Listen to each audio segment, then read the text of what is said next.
Selamat pagi sahabat Obras.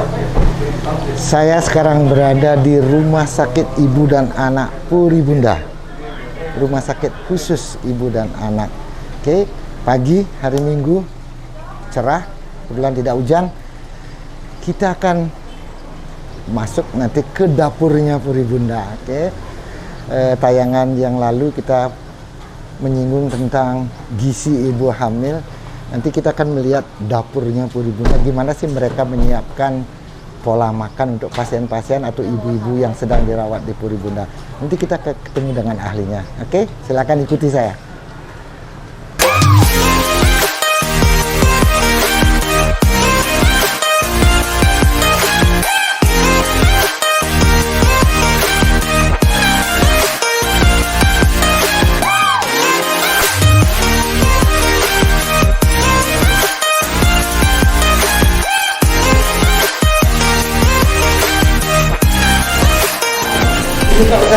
Kalau kayak Arjo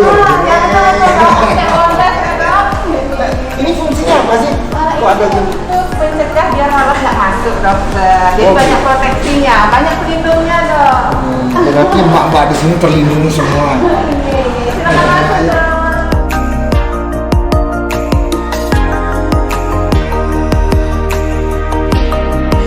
Sahabat Obras, kita sekarang ketemu dengan Mbak Erma Nan Cantik Jelita. Sukses sama dokter. Beliau ahli gizinya Puribunda. Ini yang apa? Yang merancang semua makanan yang diberikan kepada pasien-pasien Puribunda atau ibu-ibu hamil yang dirawat di Puribunda bukan sembarang makanan, tapi sudah ditentukan nilai gizinya sesuai dengan kebutuhan pasien masing-masing. Nanti kita ngobrol dengan Mbak Erma masalah gizi. Ini Mbak Erma ini yang disiapin ya? Ya betul, dokter. Kebetulan yang hari ini waktunya kita lagi nyiapin makanan untuk pasien nih, dok. Jadi pasien kita kan lumayan banyak tuh, dok. Dari ibu hamil, menyusui, anak juga punya. Jadi kita kebetulan di sini sudah prepare nih, dok. Cuma baru seperempatnya, masih ada perjalanan lagi, masih ada menu-menu yang lagi dimasak sama kitchen kita di dalam. Waduh, gitu, luar dok. biasa. Iya. Katanya saya dengar ini bukan masalah terukur gizinya saja, tapi rasa juga maknyus katanya ya. Langsung dokter banyak yang muji untuk pasiennya katanya. Iya, saya juga dengar itu makanan di Puribunda katanya di samping bergizi yang sesuai dengan kebutuhan pasien, juga rasanya enak-enak sekali. Untuk bapak hamil nggak ada ya? Nyusul, dok. Nyusul. Ini bapak saya hamil nggak? Ini semua nih teman-teman di FB ya? Iya. Halo teman-teman FB. Nah, waduh, sibuk semua ya? Ya. Ini segini banyaknya? Iya. Betul, dok. Lumayan banyak karena peningkatan jumlah pasiennya Puribunda, dokter. Seperti itu. Dan semua tata kerja, tata kelola semua memperhatikan sterilitasnya, Iya. kebersihan makanan. Iya, betul. Itu Saya lihat penting. semua pakai ini. Iya, jadi memang penting, dokter, untuk kebersihan kita selalu harus dijamin bersih, steril, biar pasiennya juga nggak diare kan, dok, selama rawat inap gitu. Oh iyalah, kalau di Iya, rumah sakit pasti. diare kan.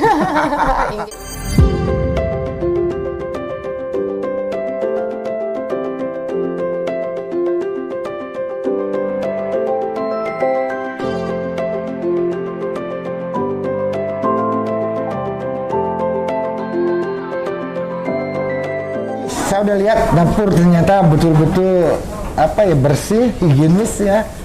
Sehingga saya yakin penyajiannya juga makanan sehat semua saya kira. Yuk kita mojok ngobrol-ngobrol sebentar yuk. Ya, agak berisik ya, dok ya. Iya, punya pojokan nggak Puribunda punya ya pasti. Kita mojok dulu yuk. Oke. Mari, dok.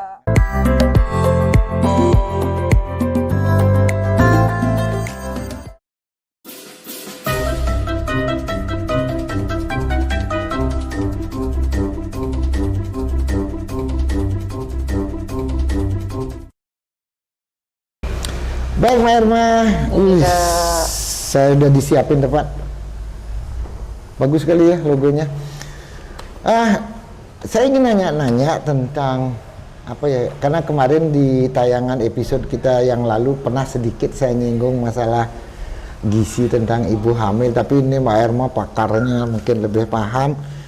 Gimana sih cara teknis menyiapkan pola makan untuk pasien-pasien di Puribunda? Iya. Ya, dokter. Banyak sih ya dok ya yang tanya ya kalau lagi hamil makanannya apa sih yang bagus, apa sih yang boleh, apa sih yang enggak ya dok ya, karena kadang-kadang ada ibu-ibu nanya, boleh nggak sih saya makan belut kayak gitu ya dok, boleh nggak sih saya makan nanas. Nah Kan gara-gara makan belut dia jadi hamil. kayaknya kemungkinan itu ya dok ya. Jadi intinya kalau untuk yang ibu hamil makannya yang gizi seimbang, jadi sesuai dengan kebutuhan, aktivitas, kemudian makan beraneka ragam. Ada bedanya nggak ya antara hamil trimester pertama, trimester 2? Ada perubahan gizi nggak yang diperlukan? Kalau perubahan pasti. Kalau di awal-awal biasanya kan kita ada keluhan kayak mual muntah tuh dok, Iya. makan agak sulit. Jadi ada trik-triknya untuk mengatur makannya. Gimana sih biar makannya cukup, kemudian tidak mempengaruhi mual muntah juga sih. Seperti itu dokter. Apa tipsnya? Tipsnya Untuk ambil mual muntah dulu deh, untuk yang trimester pertama. muntah yang pertama tipsnya itu porsi makan porsi kecil tapi sering. Makan dikit-dikit tapi dikit-dikit sering. tapi Sama sering. dengan teman saya makan dikit-dikit. Jadi dikit-dikit makan, dikit-dikit Oh, makan. Jadi seperti itu. Kadang-kadang ada salah kaprah sih dok. Kadang yang gini, kalau saya makan kadang-kadang ada yang ibunya yang mual muntah, ada juga yang nafsu makannya berlebih. Kadang-kadang dia gini, saya kan makan untuk 2 orang porsinya. Nah itu yang kadang-kadang membuat berat badannya agak berlebih. Jadi intinya pola makannya pola gizi seimbang. Jadi cukup semuanya dari karbohidrat, dari protein, dari lemak, dari vitamin dan mineral juga. Jadi seperti itu, tidak boleh berlebih dan juga tidak boleh kurang. Jadi tipnya makan minum dikit-dikit tapi sering. Sering untuk yang di awal kehamilan seperti itu. Tapi kalau udah makannya udah lancar, jadi silahkan makan sesuai dengan kebutuhannya sendiri. Kemudian perbanyak juga vitamin mineral, jumlah air juga cukup. Nah konkretnya kalau di Puri Bunda makanan apa sih jenisnya yang disiapin untuk ibu-ibu hamil? Mungkin lebih banyak ibu hamil masuk ke sini kan persalinan ya, iya, artinya sudah proses persalinan. Apa sih jenis makanan yang disiapin? Apa tahu tempe sate kambing? Kalau untuk makanan ibu-ibu yang menyusui ya dok ya, jadi itu memang ada lengkap, ada sumber karbohidratnya. Jadi sumber karbohidratnya itu ya kalau orang Indonesia kayak orang Bali lah istilahnya ya dok ya, pasti nasi. Tapi kalau misalnya ada pasien kami yang asing, orang luar seperti itu, kita sesuaikan. Jadi karbohidratnya apa sih yang bisa, kentangkah seperti itu, atau jagung, atau ketela, atau roti. Ya sumber karbohidrat kan banyak ya. Betul. Kemudian proteinnya juga lengkap. Yang nabati ada, yang hewani juga ada. Protein nabati apa yang disiapkan di sini? Kalau kita biasanya tahu, tempe, kemudian jagung yang kita olah jadi pergedean. Sama dengan diet saya tuh, tahu tempe. Inggih. 3T, tahu, tempe, dan telur ya dok ya. Terus kalau protein dari hewani? Hewani ya daging semua. Jadi karena kita orang Bali nih, memang pasien kami kadang-kadang saat kita berikan daging sapi agak nolak dia dok. Karena pertama mungkin kepercayaannya juga, kemudian menghindari yang berkaki 4 seperti itu. Jadi kita ganti ayam kah, kemudian ikan, atau mungkin juga udang. Ya, kalau yang nolak berkaki 4 suruh gini aja dia jalan kaki 2. Kakinya tinggal 2 ya dok. Kalau kameramen saya enggak pernah nolak dia kasih. Semuanya dimakan ya dok ya. Kemudian ada sayuran yang memang porsi sayurannya pastinya lebih banyak dibandingin. Nah, gimana mengatur jumlah karbohidrat seberapa, ditimbang apa gimana ya? Gitu. Kebutuhan karbohidrat, protein yang gitu-gitu gimana caranya? Kalau khusus untuk pasien tertentu memang harus kita timbang dok. Memang ditimbang ya? Iya, contohnya yang DM, karena kan pasien kita nggak boleh berlebih kalau untuk DM, jadi harus pasti sekian takarannya. Tapi untuk yang ibu menyusui, karena kita punya tempat, jadinya kalau misalnya 1 sendok udah sekian takarannya sudah ya, segitu jadi ya. untuk memudahkan teman-teman saya juga mengatur.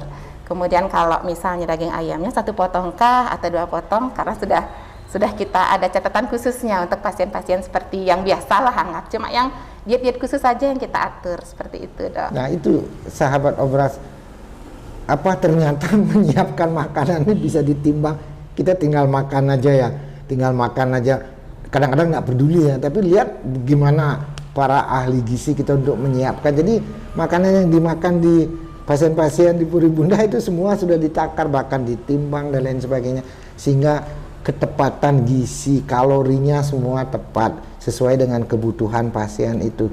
Luar biasa. Saya baru dengar makanan ditimbang. Kalau saya tidak pernah nimbang-nimbang makanan. Iya, tapi perjuangannya nggak sampai di situ, Dok. Apalagi? Itu baru prepare. Nanti setelah sampai di pasien, feedbacknya harus tahu kita. Jadi teman-teman saya kadang-kadang lihat, oh yang mana nih yang sisa, mereka akan melaporkan ke saya. Misalnya kamar sekian-sekian, tersisa, tidak ada disentuh. Jadi kami wajib datang ke kamar, apa problemnya, apakah ada mual muntah, atau memang tidak biasa makan makanan yang kayak kita biasa makan, entahkah mereka vegetarian atau enggak. Nanti kita sesuaikan.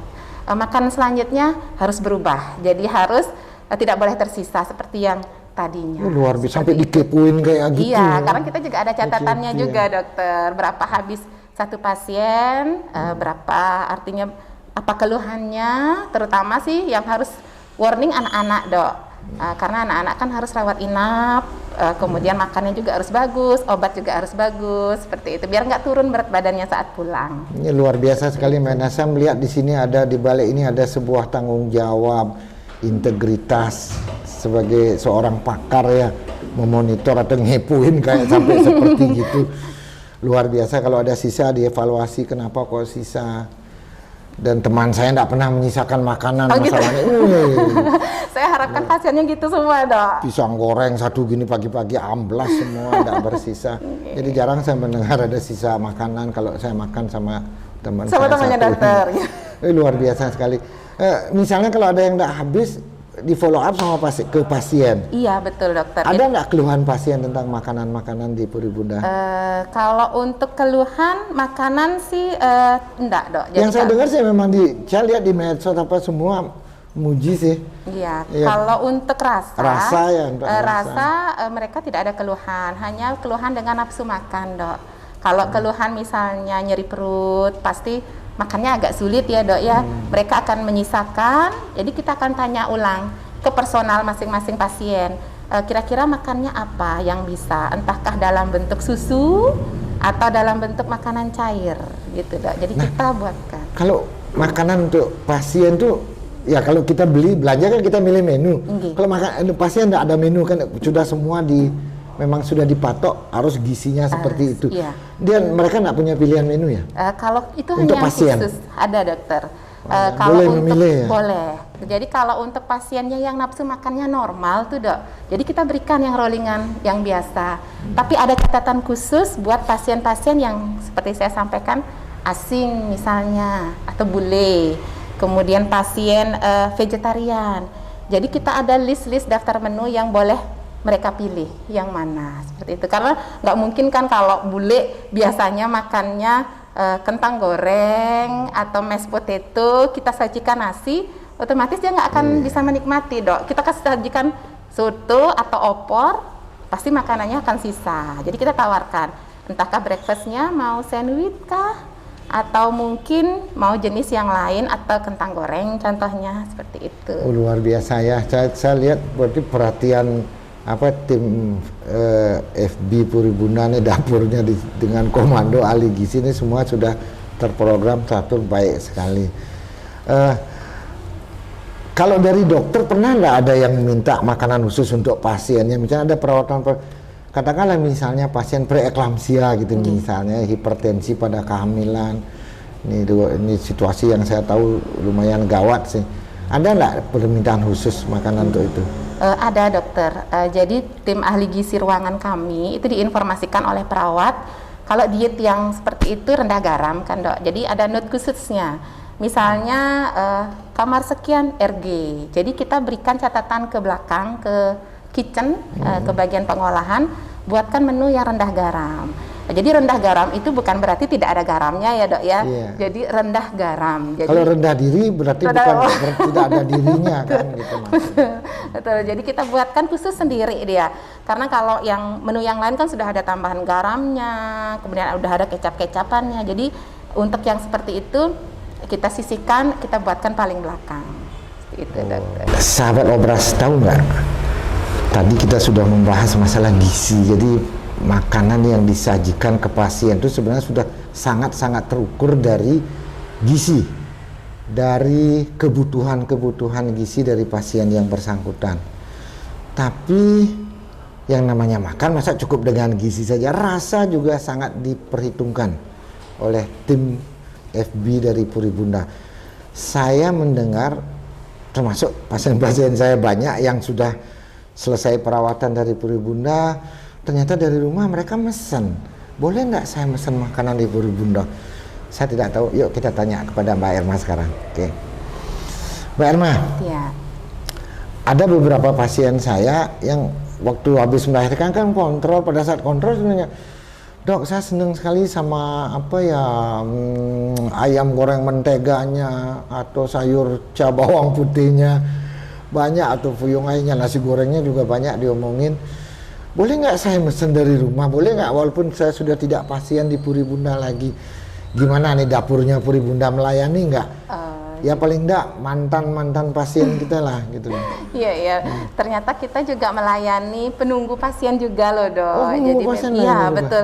Jadi selama dirawat inap, memang kalau pasien kan pasti selalu kita berikan. Tapi kita juga mikirin nih buat yang nunggu ya, Dok ya, biar mereka juga nggak keluar belinya, tapi higienis dan rasanya juga enak dan bisa diterima lah ya, Dok ya. Jadi kita memang punya layanan yang namanya Puri Kitchen, Dokter. Puri Kitchen. Ya, jadi menu-menu yang di Puri Kitchen itu kita sortir nih. Maksudnya menu-menu pasien yang dianggap paling enak itu yang kita sortir jadikan menu andalan Puri Kitchen. Ada beberapa yang memang sangat diminati ya, seperti yang dokter sampaikan tadi, ada nasi gorengnya, ada capcainya.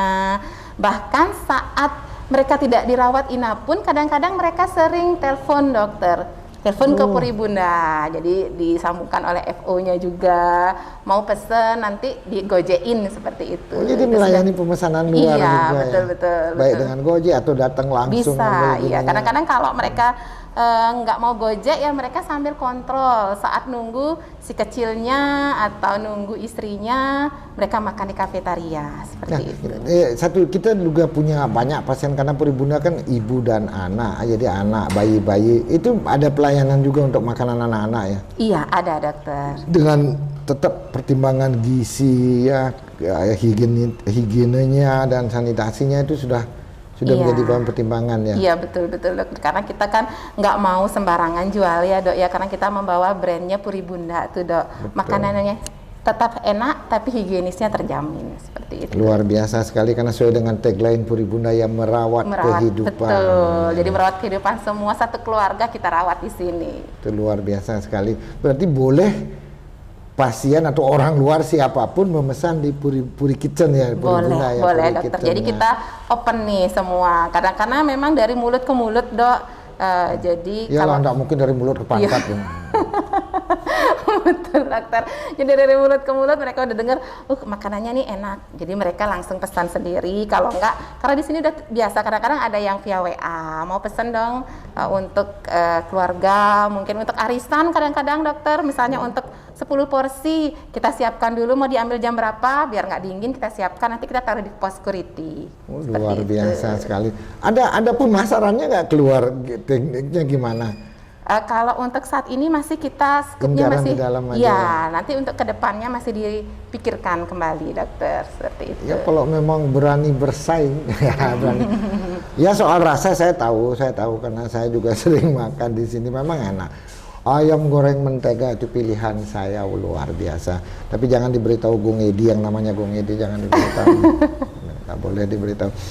Baik Mbak Erma, luar biasa sekali kita sudah menguras apa isi dapur dari Puri Bunda, bagaimana tip dan trik dari Puri Bunda untuk menyajikan makanan sehat, bergizi dan higienis sesuai dengan tagline Puri Bunda, RSCA Puri Bunda, merawat kehidupan.